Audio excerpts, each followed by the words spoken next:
आज जो है दुकान थोड़ी स्पेशल सजी है। मैं भी नई नई शर्ट पहन के एकदम बाबू बन के खड़ा हुआ हूँ और ये जो आपको सामान आगे दिख रहा है तो कुछ नहीं, वो देखिए पीछे तक दुकान लगी हुई है आज है। और जब दुकान इतनी खास होती है तो फिर डिश भी खास होनी चाहिए ना।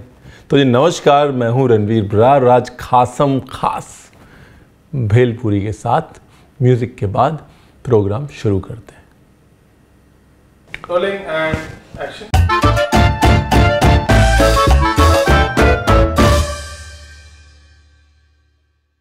तो जी भेलपूरी बनाने के लिए हमको चाहिए भेल और पूरी, बस बन गई। अब जाऊं मैं।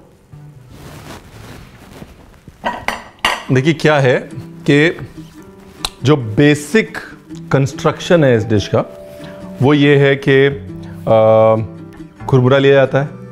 कुरमुरे में 3 किस्म की चटनियाँ डाली जाती हैं और उसके बाद तमाम चीज़ें उसके अंदर डाली जाती हैं। सबसे पहले 3 किस्म की चटनियाँ निपटाते हैं वरना उसमें वक्त लगेगा। एक होती है इमली खजूर की चटनी, एक होती है लहसुन मिर्ची की चटनी और तीसरी होती है हरी चटनी। ठीक है जी। सबसे पहले भेल की तीनों चटनियाँ उड़ाते हैं मतलब ऐसे उड़ानी नहीं है, मतलब वो वाला काम ख़त्म करते हैं। थोड़ी सी इमली ली, ठीक है जी। इस थोड़ी सी इमली में डाला पानी। इमली ऑब्वियसली सोक्ड है जी, ये बताना ज़रूरी है, हर एक चीज़ बतानी ज़रूरी है रणवीर बरार। एक ही बार की मेहनत है लेकिन अच्छे से कर लेते हैं। ये इमली को अच्छे से पल्प इसका निकालना है। और कितनी देर सोख करनी है ये नहीं बताया। आज तो मैं बिल्कुल वैसे करके बताऊंगा जिसे लोग बोलते हैं ना कि तो सारी बातें करता है, रेसिपी की बात नहीं करता। आप सिर्फ रेसिपी की बात करूँगा, मैं नाम भी नहीं बताऊँगा आज अपना कि नमस्कार मैं हूँ रणवीर बरार टाइप्स कुछ नहीं बोलूँगा मैं। बोला तो नहीं मैंने अभी तक? नहीं बोला ना, ठीक है। अब ये गया इमली का पानी। ये काम पहले कर लीजिएगा वरना बाद में एक आधा बीज आ जाता है इमली में, फिर मुंह में बीज आता है। समझिए ना आप कहेंगे वो बोला नहीं मैंने। एक मिर्च बीज निकाल देता हूँ। सोक्ड मिर्ची है, रंग और तीखेपन के लिए डाल दी। इस चटनी को सबसे ज़्यादा समय लगेगा इसलिए हमने इसको सबसे पहले बना लिया मतलब चढ़ा दिया। अब इसको 20-22 मिनट अच्छे से पकने देना है। गुड़ जो है और खजूर इसको गाढ़ा करेंगे, इमली इसको खटास देगी, मिर्च जो है हल्की सी रंगत देगी, थोड़ा सा स्पाइसीनेस देगी। कायदे से सिर्फ इतना पड़ना चाहिए। अगर आप चाहें तो थोड़ी कुटी काली मिर्च डाल सकते हैं, बाद में तो हमने छानना ही है। थोड़ा मिर्ची पाउडर हम बाद में डालेंगे, फ़िलहाल के लिए इतना बहुत है। ठीक है जी। इसको लगा दो ढक्कन, धीरे धीरे पकने दो। तो भाई 3 चटनियाँ थी और इन तीनों चटनियों का एडवांटेज क्या है कि बना के रखी जा सकती हैं। ऐसा नहीं कि उस दिन भेल बना रहे हैं, उस दिन फटाफट सुबह उठ के करे आज भेल बनानी, चटनियाँ बनानी। जैसे ये चटनी है, ये कम से कम नहीं तो महीना भर चलेगी फ्रिज में रखी हुई। जो हरी वाली चटनी है जिस तरह मैं आपको बताऊंगा कम से कम 1 हफ्ता चलेगी, मेरी गारंटी। और जो मिर्च लहसुन की चटनी है वो अगर आप फ्रिज में रखेंगे तो 15 दिन की मेरी गारंटी है। ठीक है। एक चटनी ख़त्म, दूसरी चटनी शुरू करते हैं। अब दूसरी चटनी के लिए रात को मैंने कश्मीरी मिर्च यानी कि जिसको हम बेडगी मिर्च बोलते हैं, बेडगी मिर्च रंग वाली मिर्च जिसमें तीखट ज़्यादा नहीं होता, रंग ज़्यादा होता है, उसको मैंने लेके और सोख कर दिया था। और सुबह सोख होने के बाद उसके मैंने सारे बीज निकाल दिए। अगर आप 6 मिर्च सोख कर रहे हैं तो 6 कली लहसुन, 10 मिर्च सोख कर रहे हैं तो 10 कली लहसुन। ये 15-20 मिर्च है बट मैंने लहसुन थोड़ा ज़्यादा डाला है। इसको पीसना है मिक्सी में till it becomes a fine paste. पानी नहीं डालना। अगर आप चाहें तो थोड़ा तेल डाल सकते हैं, पानी नहीं डालना। पानी डालेंगे तो फिर ख़राब हो जाएगा। तेल कौन सा डालना है? अगर पॉसिबल है तो पीनट ऑयल। पीनट ऑयल डालना है, उससे फ्लेवर भी अच्छा आएगा और टेस्ट भी अच्छा आएगा। ठीक है जी। Chutney number 1 on the gas, chutney number 2 going to the mixer. नहीं तो सिलबट्टे पे भी कर सकते हैं but I am lazy today. इसको ना साफ करते रहिए बीच बीच में, बिकॉज क्या है ना, गुड़ का मैल ऊपर आएगा, इमली की मैल ऊपर आएगी। तो अगर साफ करेंगे तो जो चटनी है उसमें शाइन बड़ी अच्छी आएगी। ये लो जी, ये गया पुदीना। ठीक है, सिर्फ इतना पुदीना। धनिया है। आई होप कोई सोया नहीं अभी तक। बोलेंगे ओहो 3 चटनी है, बगल वाले सो गए होंगे, भैया जब इस तीसरी चटनी बन जाए तो जगा देना। ऐसा तो नहीं है ना सीन। ओहो, चारा काटते थे हम ऐसे बचपन में, मशीन होती थी चारा काटने की। मेरी ड्यूटी होती थी बरसीम काटने की। तब चारा काटते थे, आज धनिया काटते हैं, बदला कुछ नहीं। थोड़ा सा लाइफ में तरक्की हो गई है। तब बरसीम काटते थे, आज धनिया काटते हैं बस। अब जी अपना पिटारा खोलना है और इसके अंदर ये दाल भून लेनी है। भूनने का मकसद सिर्फ यह है कि थोड़ा सा ड्राई हो जाए, जो कई बार नमी आ जाती है बरसात के मौसम में, वो निकल जाए बस। अब ये इस टाइप की चटनियाँ ना कर्नाटक महाराष्ट्र बॉर्डर पे बहुत बनती हैं। अब चाहे तो उसको जितना मर्जी कॉम्प्लिकेट कर लो, इसमें जिंजर भी डाल दो, थोड़ा टोस्टेड धनिया पाउडर भी डाल दो, थोड़ा अमचूर भी डाल दो, जितना कॉम्प्लिकेट आपको करना है, प्याज डालना है प्याज डाल दो, बट इतना कुछ मिक्स होना है एक साथ तो फिर रायता बन जाएगा। इसलिए सिंपल। इसका पर्पज़ क्या है? इसका पर्पज़ है ताजगी, हरी मिर्च अदरक पुदीने की ताजगी, दैट्स इट।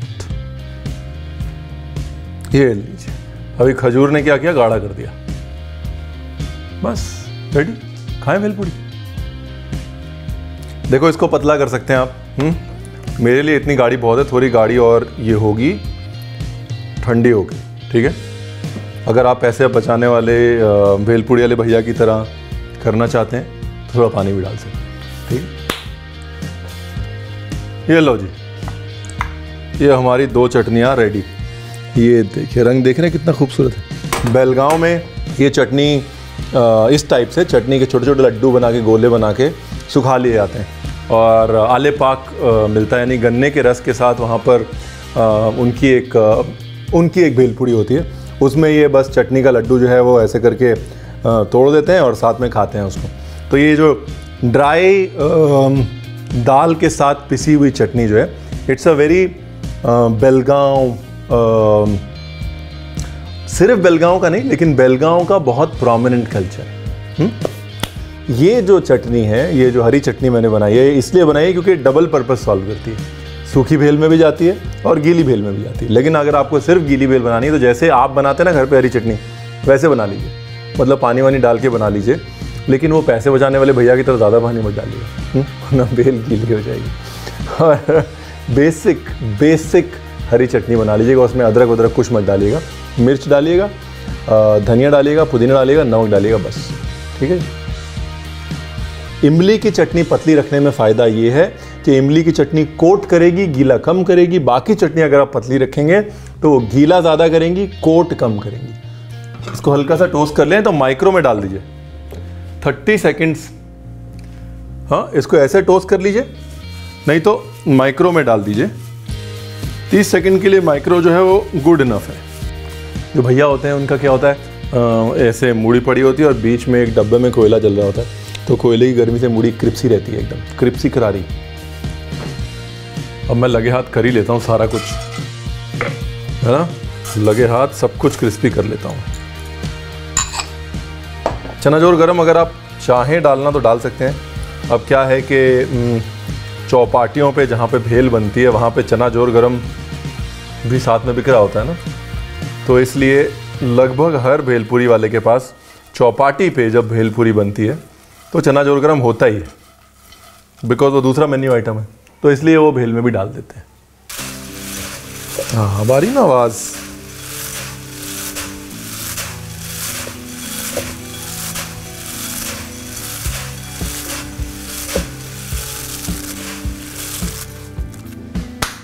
अब 2 किस्म की भेल बनाते हैं एक साथ, नहीं मतलब 2 बोल्स में।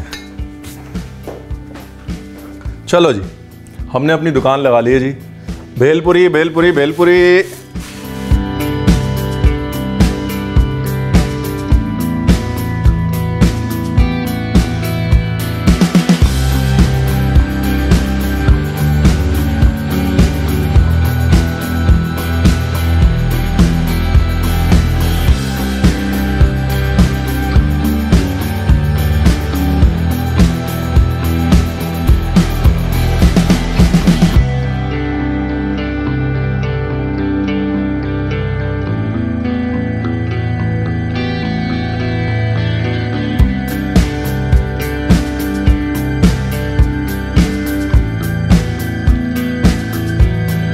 और ये सूखी भेल के लिए सिर्फ सूखी चटनी, और ये है अपनी गीली भेल।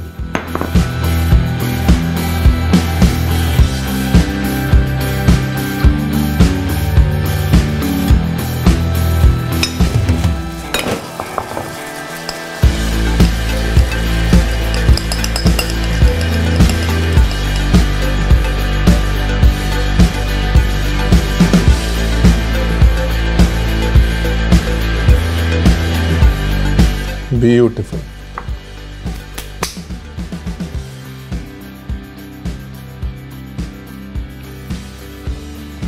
और अब सूखी भेल।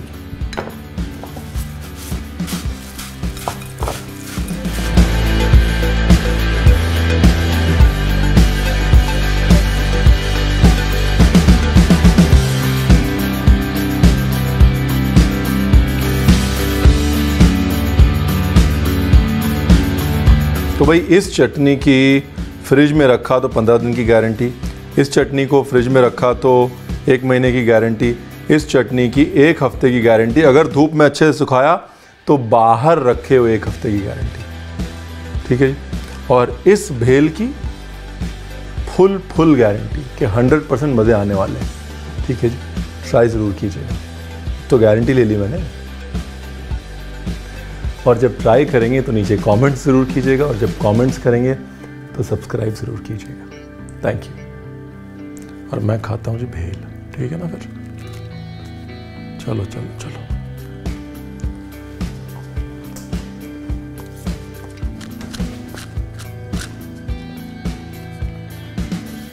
भेल की दुकान तो खोल सकते हैं।